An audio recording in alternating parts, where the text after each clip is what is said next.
अगर आप 35,000 फीट की ऊंचाई पर उड़ रहे हों, अचानक एक जोरदार धमाका सुनाई दे, अगले ही पल आपके सामने वाली खिड़की टूट जाए, केबिन की हवा तूफान की तरह बाहर निकलने लगे, ऑक्सीजन मास्क नीचे गिर जाए और आपकी बगल में बैठा आदमी आधा विमान के बाहर खिंच जाए, तो क्या होगा? सुनने में यह किसी हॉलीवुड फिल्म का दृश्य लगता है, लेकिन 11 जुलाई 2026 से ठीक पहले यूरोप के आसमान में ऐसा ही एक खौफनाक हादसा हुआ। ग्रीस से जर्मनी जा रही रायन एयर की फ्लाइट को उड़ान भरने के कुछ मिनट बाद इमरजेंसी लैंडिंग करनी पड़ी। वजह थी विमान की एक खिड़की का उड़ान के दौरान टूट जाना। सबसे डरावनी बात यह रही कि एक यात्री का शरीर खिड़की से बाहर की ओर खिंच गया। बाकी यात्रियों ने किसी तरह उसे पकड़कर वापस अंदर खींचा। अगर कुछ सेकंड भी देरी होती तो यह घटना एक बड़े विमान हादसे में बदल सकती थी। अब सवाल यह है कि आखिर ऐसा हुआ कैसे? क्या यह वही बोइंग 737 है जिसका नाम हाल के महीनों में लगातार विवादों और हादसों में आता रहा है? क्या इसका अहमदाबाद विमान हादसे से कोई संबंध है? और आखिर विमान की एक खिड़की हवा में कैसे टूट सकती है? आज इस वीडियो में इन्हीं सवालों के जवाब जानेंगे। यह घटना शुक्रवार को हुई। रायन एयर की फ्लाइट FR6080 ग्रीस के थेसालोनिकी एयरपोर्ट से जर्मनी के मेमिगेन के लिए रवाना हुई। विमान एक बोइंग 737 नेक्स्ट जनरेशन यानी 737 NG था। उड़ान भरने के कुछ ही मिनट बाद यात्रियों ने तेज धमाके जैसी आवाज सुनी। इसके तुरंत बाद विमान की खिड़की टूट गई और केबिन का दबाव तेजी से कम होने लगा। इसे एविएशन की भाषा में रैपिड केबिन डीप्रेशराइजेशन कहा जाता है। प्रत्यक्षदर्शियों के मुताबिक टूटी हुई खिड़की के पास बैठे एक सर्बियाई यात्री का सिर और कंधा बाहर की तरफ खिंच गया। विमान के अंदर बैठे दूसरे यात्रियों ने तुरंत उसे पकड़ लिया और अंदर खींचा। बाद में उसे थेसालोनिकी के AHEPA यूनिवर्सिटी जनरल हॉस्पिटल ले जाया गया। सर्बिया के वाणिज्य दूतावास के अनुसार उसकी जान को खतरा नहीं है।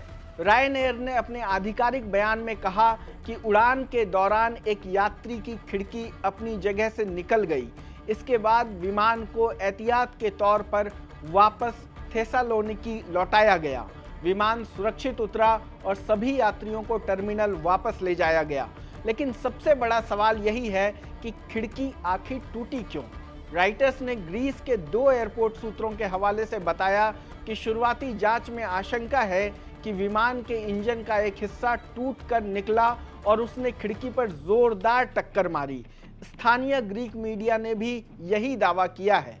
सोशल मीडिया पर सामने आई वीडियो में इंजन के आगे लगी कई फैन ब्लेड गायब दिखाई देते हैं। एविएशन विशेषज्ञ इसे अनकंटेंटेड इंजन फेल्योर की आशंका बता रहे हैं। इसका मतलब होता है कि इंजन के अंदर कोई महत्वपूर्ण हिस्सा टूटकर इंजन के बाहरी कवर को भी भेद दे और उसके टुकड़े बाहर निकल जाएं। हालांकि जांच अभी जारी है और अधिकारियों ने अभी तक इसकी आधिकारिक पुष्टि नहीं की है। इस पूरे मामले की जांच नॉर्थ मैसेडोनिया कर रहा है क्योंकि घटना उसके एयर स्पेस में हुई। अमेरिकी फेडरल एविएशन एडमिनिस्ट्रेशन यानी FAA ने पुष्टि की है कि यह बोइंग 737 NG विमान था। वहीं बोइंग ने कहा कि वह जांच एजेंसियों और अपनी ग्राहक एयरलाइन रायन एयर को पूरा सहयोग दे रही है।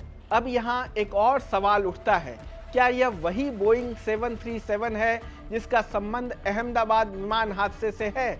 जवाब है नहीं।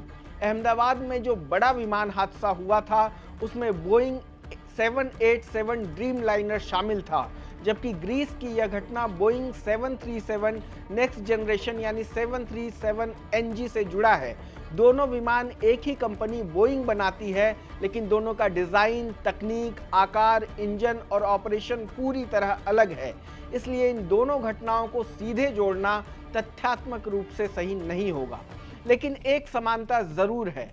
करीब 8 साल पहले 17 अप्रैल 2018 को अमेरिका में साउथ वेस्ट एयरलाइन की फ्लाइट 1380 के साथ भी लगभग ऐसा ही हादसा हुआ था। उस समय भी बोइंग 737 NG विमान के इंजन का एक फैन ब्लेड टूट गया था।